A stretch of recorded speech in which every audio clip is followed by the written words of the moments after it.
shalom tova uvracha, chen v'chesed berachamim, aleinu ve'al kol Yisrael Amecha. Ziv shalom tova uvracha, chen v'chesed berachamim, aleinu ve'al kol Yisrael Amecha. L'kovet Shabbos bim, l'kovet Shabbos bom, l'kovet dem heiligen Shabbos. My grandfather, Louis Cohn, was one of the founders of the great Rumänische Shul, and he was the first president of the shul. My father and my uncles all became bar mitzvah here when it was the Romanian shul. My earliest memories of this building relate to a man who was very special in my life by the name of Samuel Pace. This synagogue, which we knew it as Papi's Shul, which was the Romanian society, was the center of our lives as children, our religious lives. Papi, who was a plumber, spent most of his time here at the shul, and when I was old enough, he brought me down here in his 1951 blue Chevrolet with his plumbing tools in the back, and he would always wash his hands and made sure he had on a white shirt when he came in the shul. And we used to enter through the door in the front, and there was nobody in here, and he'd take me, usually with a bag of tools or some supplies for the synagogue, because every ounce of extra money that he made, he would pour into the shul. And I would sit and watch him fix the plumbing or fix the bathrooms before weekend service, and then we would come upstairs to the sanctuary, which most of the windows here that we're looking at now were covered. And the ceiling was peeling paint. It was in pretty disrepair. It was not a very beautiful place at the time. But Bernstein was the president, and he was one of the very first presidents. And he invited us to come and said, come, you don't have to pay. You can give whatever you can afford. The community is welcome. And I went downstairs, and it was before we fixed up the downstairs, and there was this linoleum on the floor. And I went into what is the kitchen, and I looked at the kitchen, and I had a flashback that absolutely gave me a tochka. My stomach went into flip-flops, because I had a memory of my Bubby and Zeta, God rest their souls, took my sister and me on Saturday night to quote the Rumänische Shul to the dances. And we would slide across the floor to the clarinet, and we would go into the kitchen, and there was a platform, and there was a great big metal wash tub filled with water and filled with hot dogs. And if you gave them a ticket, you got a hot dog. And I saw, when I went into that kitchen, I realized this was the shul I used to go to. And it involved Romanian food. And they had these huge pots with something they called pastrami fish. Now, this was a fish that with all kinds of vegetables and loads of garlic. That I remember distinctly. I also remember patlajeli, which is eggplant, chopped eggplant, which my mother used to make also for us.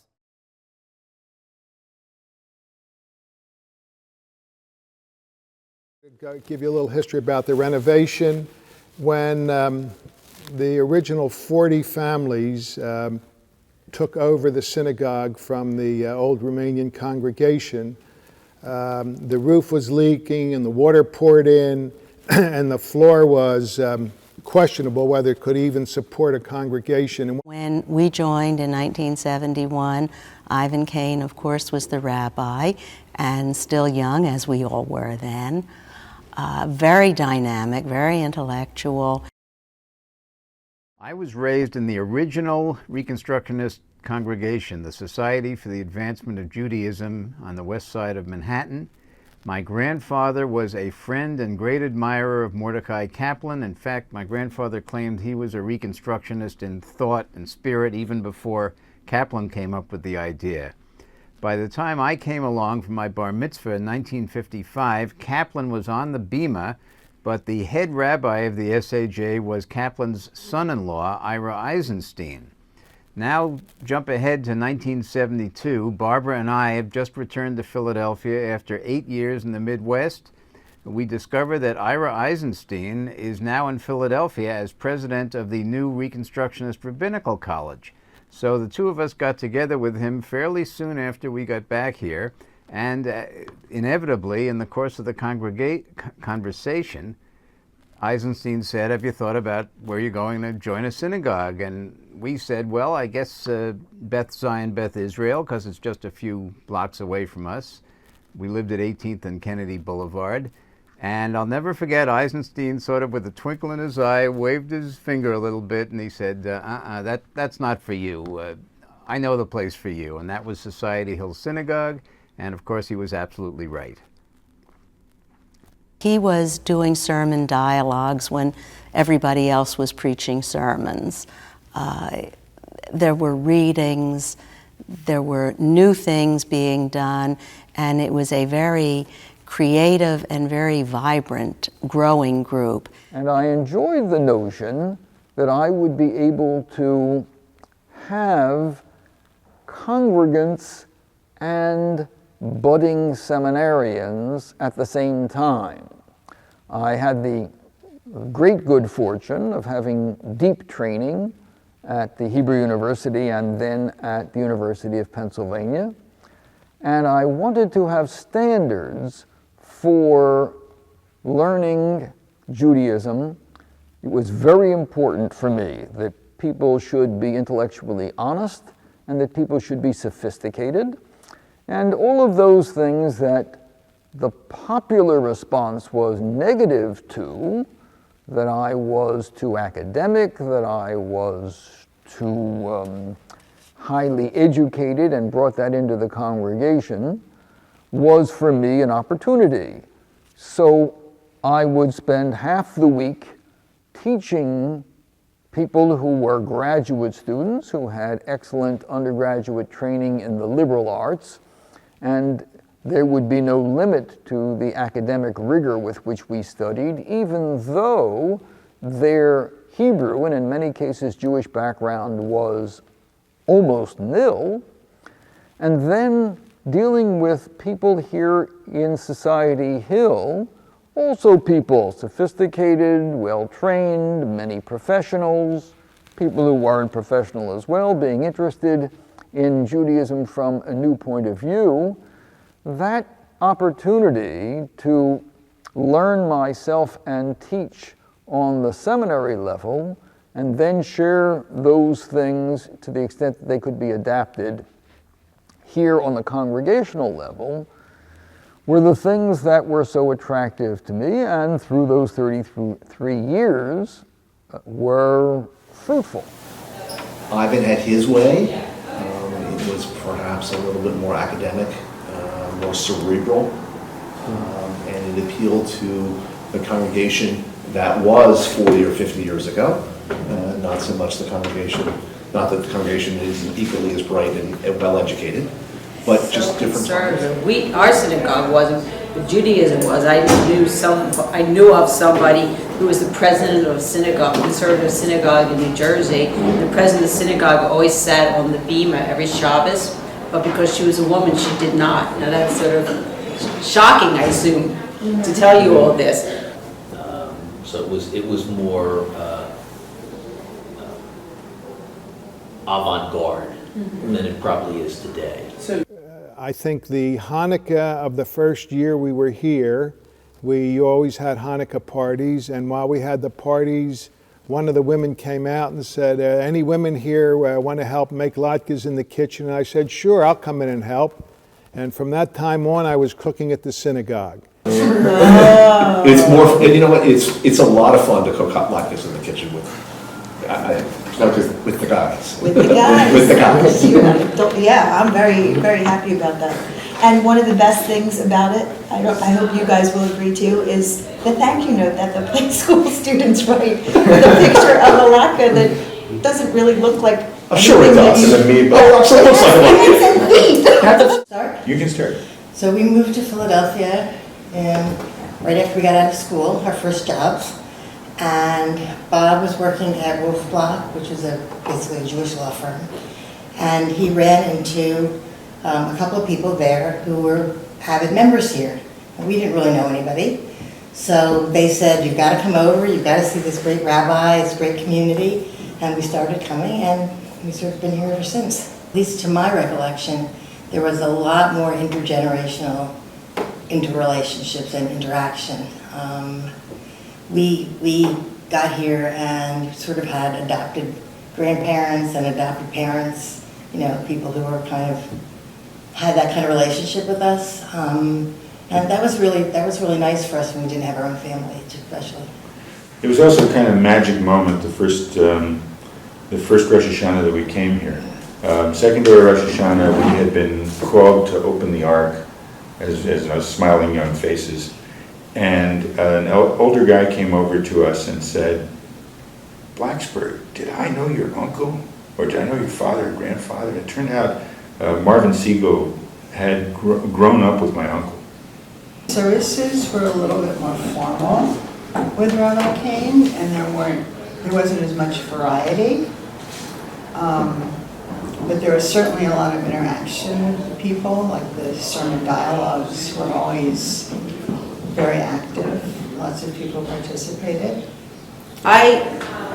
This is kind of silly, but I always loved Rosh Hashanah, and I think people have become much more casual about it. But if you go back in history of the synagogue, Rosh Hashanah was a day to get all dressed up and to get your children all dressed up, you know, and come to synagogue. And maybe this is sort of the opposite of talking about being a hippie synagogue, but it was a day to sort of see and be seen. Well, I met Etsy Brownstein, I guess it was 1998 when we shared a studio in her inimitable way. What a great person.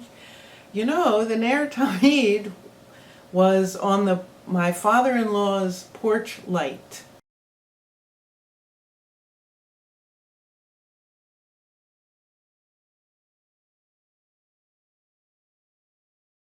When we joined, the building had not been restored, and it was it wasn't in dreadful shape physically, but the interior looked really dreadful. The windows were not the windows we have here. They were sort of closed up. They had dreadful murals on the walls.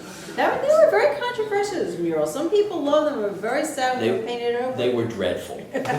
So when we arrived, they had not yet fixed up the sanctuary.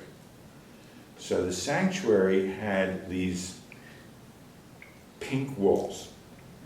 Now somebody recently wrote and said they were Pepto-Bismol pink. If you ever seen that stuff. And they had these biblical scenes painted in the sections in between the windows that were naive, to say the least. You know, it's just with a little Hebrew. There's a little Hebrew writing, and you try to look at them and figure out what the Hebrew meant.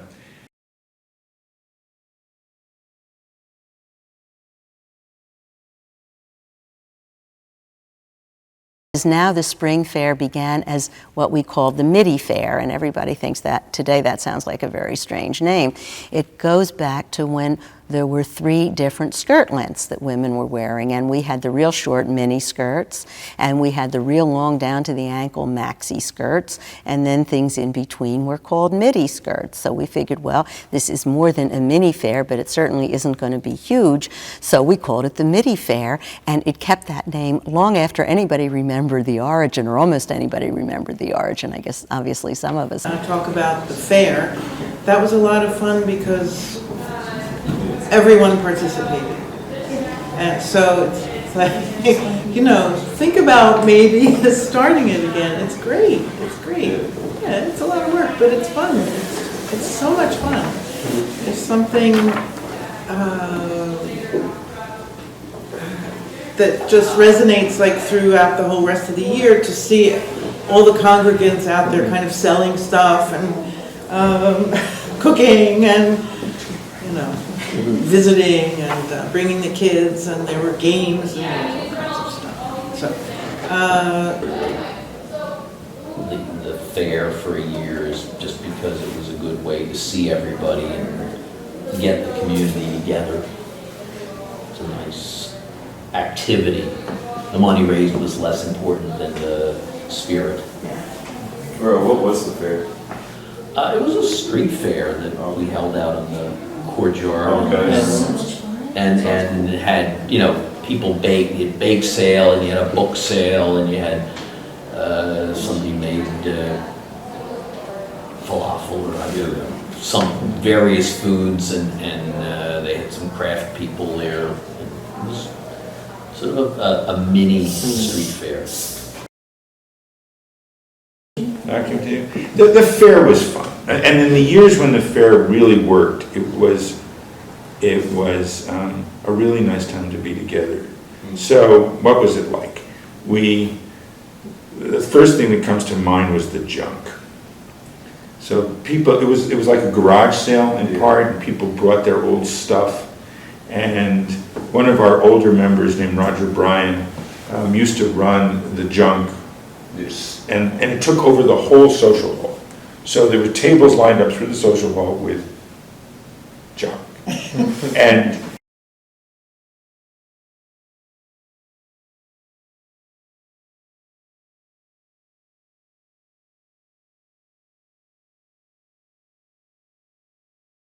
because there have been some hysterically funny things here and some sad things, but most of them were funny. For instance, we had a wedding, and the mother was from New York, a very fancy lady. She was not a member of the synagogue, but she heard about it, and she insisted that her daughter get married here in July. This was before we had air conditioning, and I warned her. I said, it's going to be 110 in the sanctuary. I would prefer you not have that wedding here. But she was a tough lady, and she insisted. So we had the wedding here on a Sunday. It was 110 degrees in the sanctuary. The woman from New York came beautifully dressed, but she had a lot of makeup on, a lot. And the bride had a beautiful dress, but she had a lot of makeup on, which might or might not be typical of New York, but it was layers. And as they were walking down the aisle, the makeup was melting off their faces onto the gown. And all I could think of was, you stubborn woman, look what's happening. In the meantime, that's not the end of the story.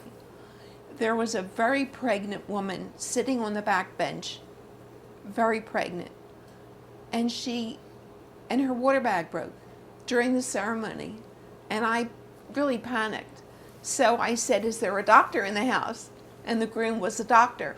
So he came running off the bima. We called the emergency squad. In the meantime, she started to go into labor, and we took her away. And the groom walked right back up to the bima, and the ceremony proceeded. And that was one of the most memorable weddings we had. One of the most important things, and one of the most impressive things, was when we adopted a family from Russia, the Rubanovs, who came over without clothing on their back, without an apartment, without furniture, without anything. And in the ensuing years, they have been gainfully employed. The children, who were very young when they came, are now both in college, and they bought a house in the Northeast, and they have become valuable citizens of the United States. And that, to me, was one of the most important things that we did. We also have... With all the synagogues in Center City, I became involved in the Center City Kehillah and became the president of the Kehillah.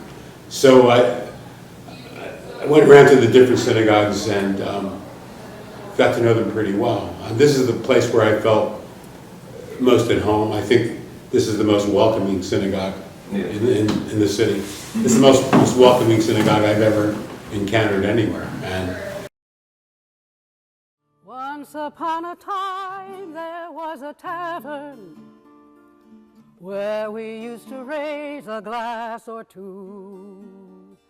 Remember how we laughed away the hours and dreamed of all the great things we would do. Those were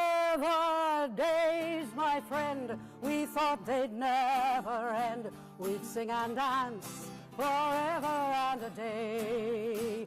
We'd live the life we choose, we'd fight and never lose, for we were young and sure to have our way. Lie, lie, lie, lie, lie, lie, lie, lie, lie, lie, lie, lie, lie, lie, lie, lie. Lie, lie, lie, lie, lie, lie. Lie, lie, lie, lie, lie, lie. Lie, lie, lie, lie, lie, lie. Those were the days. Ah, yes, those were the days.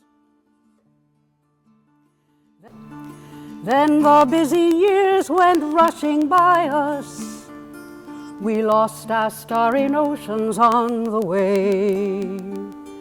And if by chance I'd see you in the tavern, we'd smile at one another and we'd say, those were the days, my friend, we thought they'd never end. We'd sing and dance forever and a day. We'd live a life we'd choose, we'd fight and never lose, for we were young and sure to have our way.